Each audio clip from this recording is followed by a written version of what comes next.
Mechi ilikuwa nzuri, imeanza na kumalizika salama. Tumefanikiwa mapenzi ya Mwenyezi Mungu kupata ushindi wa goli 1-0. Japo ni ushindi dusko, lakini tunashukuru kwa Mwenyezi Mungu. Asiyeshukuru kwa kidogo hawezi kushukuru kwa kikubwa. Ushindi wa goli 1 una maana kubwa sana kwetu na una thamani kubwa sana kwetu, kwa sababu umetuhakikishia kuvuna alama 3, na hayo ndiyo yalikuwa malengo yetu katika mchezo huu, kupata alama 3. Tumepata alama 3. Haikuwa nyepesi na tulifahamu ya kwamba haitakuwa nyepesi. Mbeya City hayuko kwenye comfort zone ya kumfanya akupe mchezo mwepesi. Anapambana na yeye kujinusuru, kujiweka salama, kujiweka sawasawa, aendelee kula mema ya ligi kuu ya NBC. Mechi zimebaki chache, ikiwemo hii dhidi ya Simba. Kwa hiyo aliingia kwa mipango mizuri kupambana kwenda kuvuna alama 3 au hata apate alama 1, lakini kutokana na ubora wetu na umakini wetu tukafanikiwa kumdhibiti na Simba tukaondoka na alama 3. Haukuwa mchezo mzuri sana wa kuvutia, haukuwa mchezo mzuri sana wa kulemba-lemba, lakini umekuwa ni mchezo wa kutimiza malengo. Na kwa sasa wana Simba lazima watambue ya kwamba hatuna muda tena wa kulemba-lemba, hakuna muda tena wa kucheza mpira mzuri.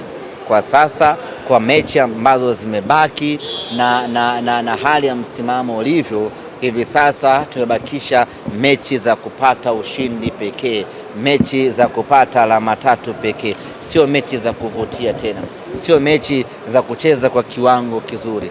Dakika hizi za mwishoni una haja ya kucheza vizuri. Dakika hizi una haja ya kupata ushindi na kuvuna alama 3.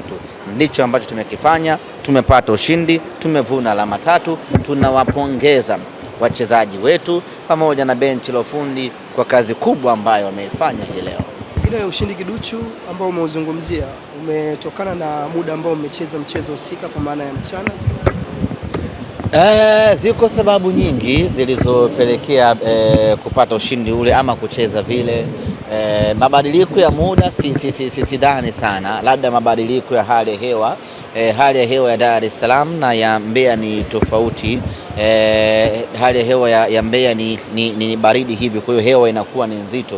Kwa hiyo mchezaji kucheza akachangamka moja kwa moja akapata ile hewa kama ambavyo anaipata kwenye maeneo ya joto kama Dar es Salaam, inakuwa ni vigumu. Kwa hiyo inachukua muda mchezaji kuclimatize, kuzoea ile hali ya hewa. Hiyo inaweza kawa ni sababu. Kwa hiyo kwa Mbeya ukicheza saa 8 kuna hali hiyo, ukicheza saa 10 kuna hali hiyo. Kwa hiyo fakta ya muda hapo haingi, lakini sababu nyingine iliyopelekea kucheza vile ni ubora vile vile wa mpinzani wetu. Mbeya City anapokuwa nyumbani kwao sio timu ya kinyonge, ni timu ambayo ina uwezo wa kubishana na kushindana, lakini ina wachezaji wenye uzoefu ambao wakisema tusimamishe shilingi wana uwezo wa kufanya vizuri. Na nyingine ambayo limepelekea hivyo ni timing yenyewe ya mchezo. Ukiangalia leo ni tarehe 17, unacheza Mbeya dhidi ya Mbeya City. Siku 3 baadaye una mechi nyingine ya nusu finali ya kombe la shirikisho la CRDB. Kwa hiyo huwezi mechi ya leo ukacheza kwa kujiachia au ukajiagalula, ukajifungua, ukakimbia kama ndiyo mechi yako ya mwisho, wakati siku 3 baadaye una mechi nyingine tena ya nusu finali. Kwa mechi ya leo unacheza kwa hesabu. Unacheza mechi hii ukiwa unajiandaa na mechi inayokuja. Kwanza unajiandaa watu wasichoke, kwa hiyo unacheza kwa tempo ya chini, lakini unacheza watu wasiumie, kwa hiyo watu hawachezi kwa nguvu kuepusha migongano, lakini vile vile unacheza kwa discipline kuepusha mchezaji wako kupata kadi ambayo itampelekea akose mchezo unaofuata. Kwa hiyo ukicheza ukiwa na fikra hizo, ukicheza kwa mentality hiyo, hauwezi kucheza kwa ubora mkubwa. Unacheza kwa maelekezo mengi kweli kweli. Ndicho ambacho imepelekea mechi isiwe ya wazi sana, isiwe ya kufunguka sana, isiwe ya kukimbia sana na kushambulia sana, kwa sababu unacheza kwa ajili ya kujiandaa na mechi inayokuja. Na tumefanikiwa, tumemaliza kucheza mechi kwa mipango hiyo, kwa mahesabu hiyo, na hatimaye tumevuna alama 3 na maandalizi ya mechi inayokuja yameanza rasmi pale pale uwanja Sokoine.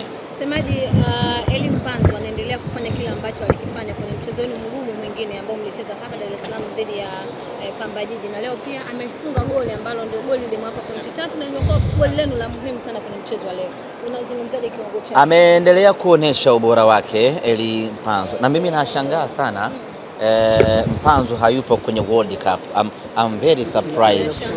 Inashangaza sana.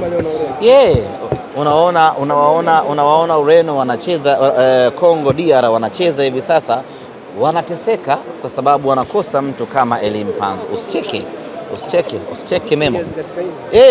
Unawaona kabisa wana wachezaji wazuri Congo DR, lakini wanamkosa Elly Mpanzu. Wanakosa mtu mbunifu, wanakosa mtu mnyumbulifu, mtu ambaye anaweza mwenye kasi, mtu ambaye anaweza akafungua mabeki akaingia kwenda kufanya maajabu. I'm very shocked. Umegusa pakubwa sana sasa kwenye World Cup. Ndo wachezaji sisi, madaraja yetu hayo, unataka nilinganishe na wapi? Kwa hiyo nashangaa pakubwa kuona Mpanzu hayuko World Cup. Kwa kiwango alichokuwa nacho Mpanzu, World Cup anababaisha vizuri bila mashaka ya aina yoyote ile. Anaua uwezo. Tazama goli ambalo amefunga hii leo. Ni goli la klasi ya hali ya juu. Hakuna binadamu wa kawaida anayeweza kufunga goli lile. Ni Mpanzu tu ambaye ana akili kubwa ya mpira wa miguu. Lakini kabla ya goli la Mpanzu, tazama pasi ambayo amepiga mwamba Lusaka, Clatous Chota Chama. Pasi ambayo ameipiga mwamba Lusaka leo, hiyo pasi imepigwa jana na Michael Olise kwenye mechi ya Ufaransa na Senegal. Sijui mliona mechi ya jana Ufaransa na Senegal. Goli la kwanza alilofunga Mbappe, pasi ambayo Michael Olise alimpigia Mbappe kwenda kufunga, ndiyo pasi ambayo Chama kaipiga hii leo kumpigia Elly Mpanzu. Tofauti yake ni wapi? Pasi ya Michael Olise ilivyopika kwa Kylian Mbappe, Mbappe akaunganisha moja kwa moja ikawa ni goli. Lakini Elly Mpanzu, pasi ambayo ameipokea kutoka kwa Chama, ilivyofika kwa Mpanzu, Mpanzu hakuunganisha moja kwa moja, akareceive mali, akampunguza mlinda mlango wa Mbeya City. Kabla ya kumpunguza akapiga vibaisikeli kipa akaweka mikono chini, Mpanzu akasogea kwenye impossible angle, akafungwa kiulaini, akafunga kiu. Kwa hiyo pasi ni ile ile, mapokeo ni yale yale. Kama Mpanzu angepokea na kupiga straight, ingekuwa imefanana na goli la Kylian Mbappe.